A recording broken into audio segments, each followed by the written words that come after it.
Hello guys, पिछले class में मैंने सब्जेक्ट को ख़त्म किया था। आज का मेरा टॉपिक है ऑब्जेक्ट। ठीक है दोस्तों, आज हम लोग पढ़ेंगे कि ऑब्जेक्ट क्या होता है, इसके रूल्स क्या होते हैं, इसमें जो ट्रिक होता है वो क्या होता है। ठीक है दोस्तों, चलिए सबसे पहले 1 नंबर क्वेश्चन होता है कि ऑब्जेक्ट होता क्या है। ठीक है दोस्तों, object, what is an object, what is an object, object question marks. ठीक है, चलिए इसका डेफिनेशन देख लेते हैं। On upon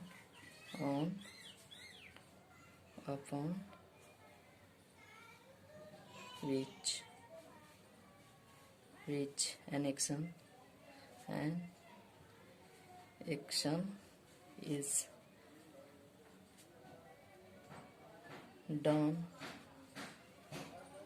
done or one upon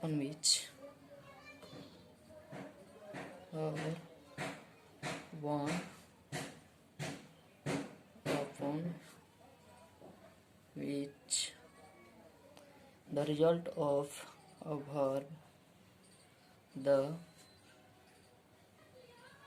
result of a verb is called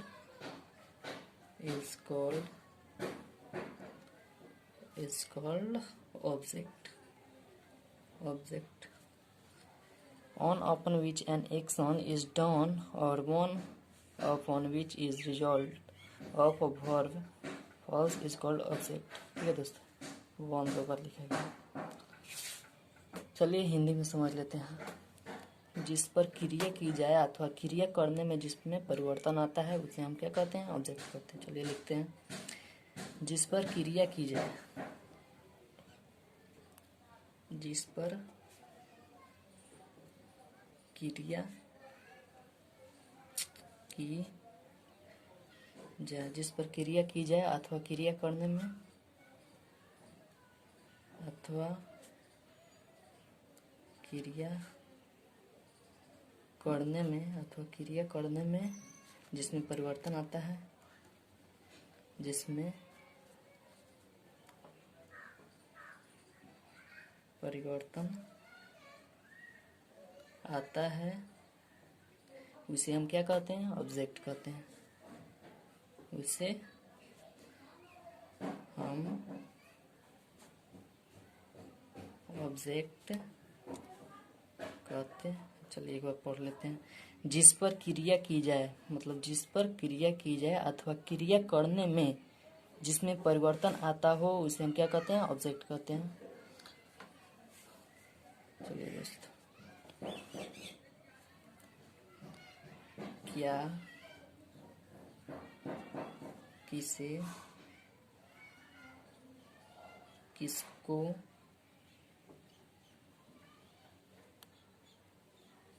किस, वाट या हूँ,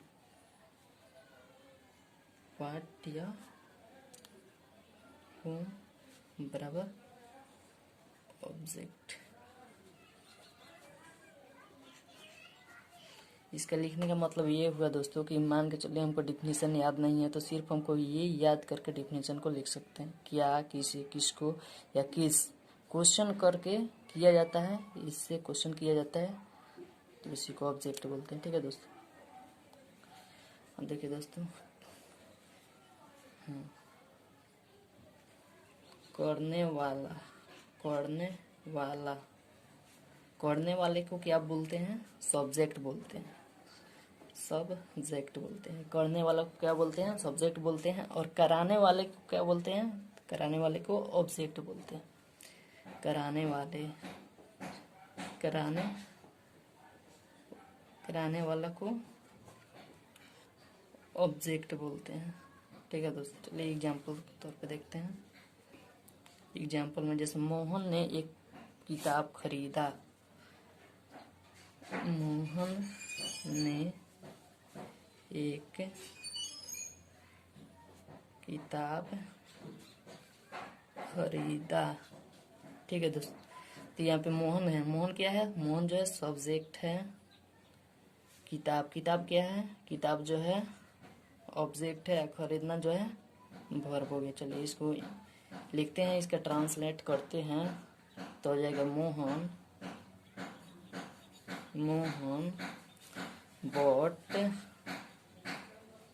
bought a book, bought a book. चलिए दूसरा देखते हैं।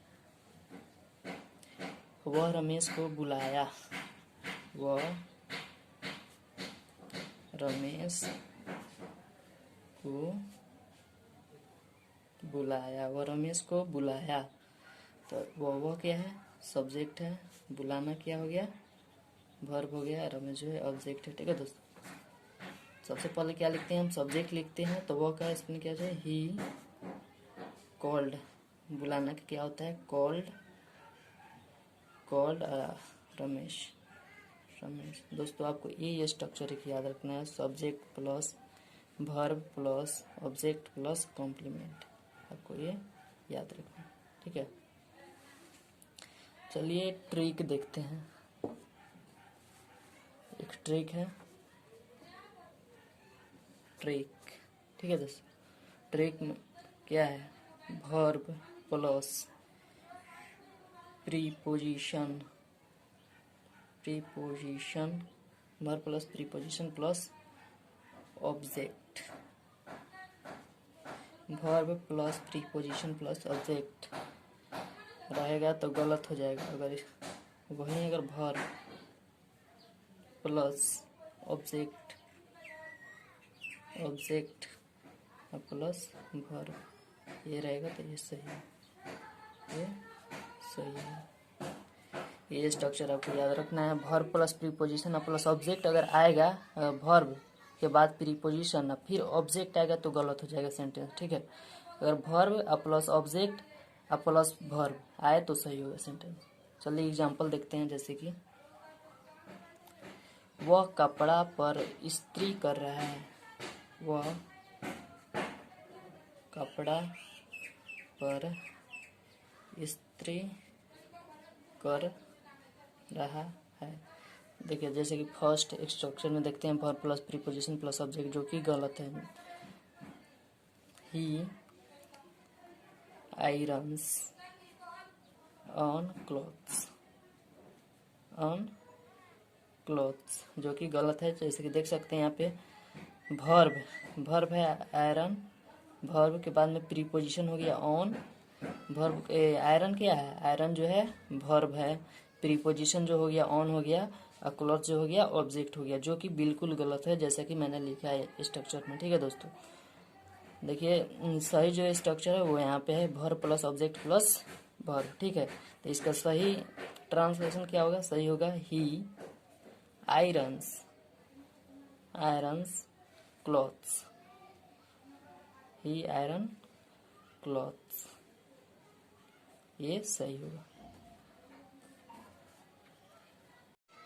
चलिए एक नोट देखते हैं। ऑब्जेक्ट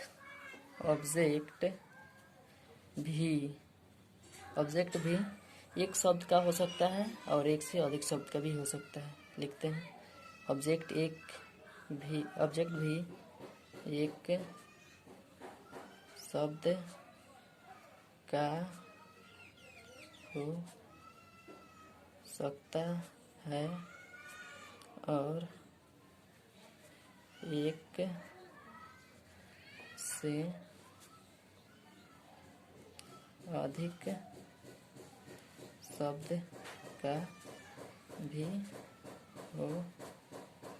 सकता है और एक से अधिक शब्द का भी हो सकता है। जैसे पढ़ते हैं, ऑब्जेक्ट भी एक शब्द का हो सकता है और एक से अधिक शब्द का भी हो सकता है। जैसे कि देखिए कुछ एग्जाम्पल देते हैं।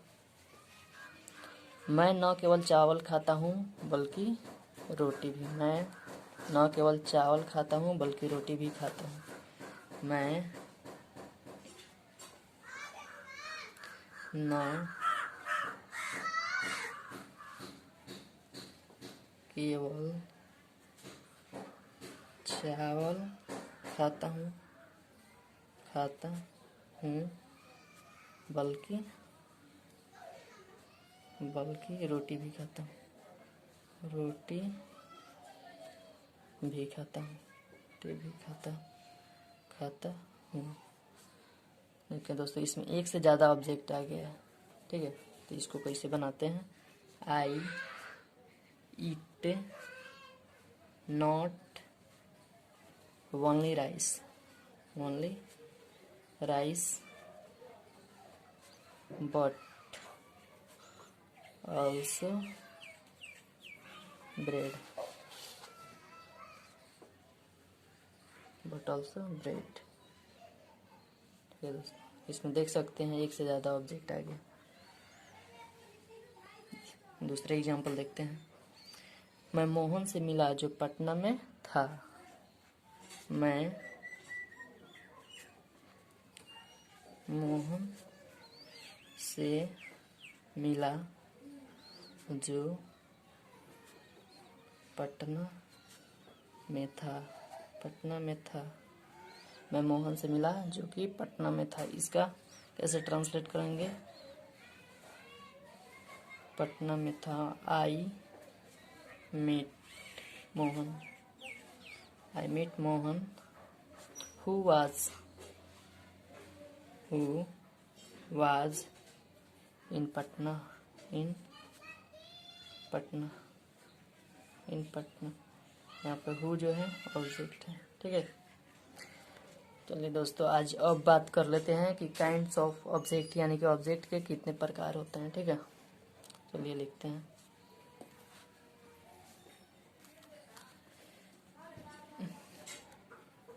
Kinds of object, kinds of object. देखिए दोस्तों, ऑब्जेक्ट को जो है 3 भागों में बांटा गया है, 3 भागों में बांटा गया है। पहला जो होता है direct object, direct object, object इसको शॉर्टली हम डी ओ लिख सकते हैं, ठीक है। दूसरा जो होता है इनडायरेक्ट ऑब्जेक्ट, इनडायरेक्ट ऑब्जेक्ट इसको भी शॉर्टली में जो आई वो लिख सकते हैं। और तीसरा जो होता है सेल्फ ऑब्जेक्ट। क्या होता है? Self object. हिंदी में बोलते हैं, शॉर्टली में बोलते हैं ठीक है। अब बात आता है कि डायरेक्ट ऑब्जेक्ट और इनडायरेक्ट ऑब्जेक्ट को कैसे पहचानें, ठीक है दोस्तों। तो वाट हिंदी में होता है किया, ठीक है। तो ये जो है डायरेक्ट ऑब्जेक्ट हो गया। उसके बाद में देखिए दोस्तों, होम किसे किसको जो है इनडायरेक्ट ऑब्जेक्ट है, इनडायरेक्ट ऑब्जेक्ट है, ठीक है। इतना याद रखना। जैसे कि मैं एग्जांपल देता हूँ डायरेक्ट और इनडायरेक्ट को पहचानना। 1 नंबर की एग्जांपल है कि रमेश आम खाया, रमेश आम खाया, रमेश आम खाया। तो देखिए दोस्तों, जो आम है, आम जो है डायरेक्ट ऑब्जेक्ट है, क्योंकि रमेश जो है डायरेक्ट आम खा रहा है। क्या खा रहा है? आम खा रहा है, खाया, ठीक है। इसको इंग्लिश में ट्रांसलेट करेंगे। Ramesh at a mango, at a mango. Mango जो है डायरेक्ट ऑब्जेक्ट है, डायरेक्ट ऑब्जेक्ट है, ठीक है। तो दूसरा देखते हैं। वह तुम्हें बुलाता है, वह तुम्हें बुलाता है। He called you, he called you, he called you. वह तुम्हें बुलाता है, वह जो है इनडायरेक्ट ऑब्जेक्ट है, इनडायरेक्ट ऑब्जेक्ट, ठीक है। इनडायरेक्ट ऑब्जेक्ट है वो। चलिए दोस्तों, अब एक और ट्रिक देखते हैं। ट्रिक हो गया आपका, जैसे indirect object indirect object plus direct object जो है, और इस टाइप का स्ट्रक्चर है कि पहले इनडायरेक्ट ऑब्जेक्ट उसके बाद जो है डायरेक्ट ऑब्जेक्ट रहे तो ये जो है सही हो जाएगा। ठीक है दोस्तों, अगर डायरेक्ट ऑब्जेक्ट आप प्लस 2 या 4 और प्लस इनडायरेक्ट ऑब्जेक्ट रहे तो ये भी सही हो जाएगा, देखिए दोस्तों, ट्रिक में है कि अगर इनडायरेक्ट ऑब्जेक्ट और उसके बाद डायरेक्ट ऑब्जेक्ट रहे तब भी सही हो जाएगा। अगर डायरेक्ट ऑब्जेक्ट उसके बाद 2 या 4 आप उसके बाद जो है इनडायरेक्ट ऑब्जेक्ट अगर यह भी स्ट्रक्चर है तो ये भी सही हो जाएगा। जैसे एग्जांपल देखिए, एग्जांपल में हो गया रमेश ने मुझे एक किताब दी। रमेश ने मुझे एक किताब दी। देखिए फर्स्ट स्ट्रक्चर के थ्रू बनाते हैं हम, तो Ramesh gave me a book, ये भी सही हो जाएगा, फर्स्ट स्ट्रक्चर के थ्रू बनाए हैं। और सेकेंड स्ट्रक्चर है इसके थ्रू बनाते हैं, तो Ramesh gave a book to me। अब देखेंगे सेल्फ ऑब्जेक्ट क्या होता है। ठीक है दोस्तों, तो सेल्फ ऑब्जेक्ट का डिफिनेशन हो जाएगा, जब किसी क्रिया का सब्जेक्ट और ऑब्जेक्ट एक ही व्यक्ति हो तो हम ऑब्जेक्ट के रूप में सेल्फ प्रोनाउन का प्रयोग करते हैं। जैसे कि स्ट्रक्चर देखिए, subject plus verb plus object, तो सेल्फ ऑब्जेक्ट जो है प्लस। यहाँ पे एग्जांपल देखते हैं, वह खुद से नफरत करती है, तो शी हेट्स हर सेल्फ, मैं अपने आप से प्यार करता हूँ। इसका हो जाएगा translation, I love my self. यहाँ पर हो जाता है द एंड हो जाएगा ऑब्जेक्ट। ठीक है दोस्तों।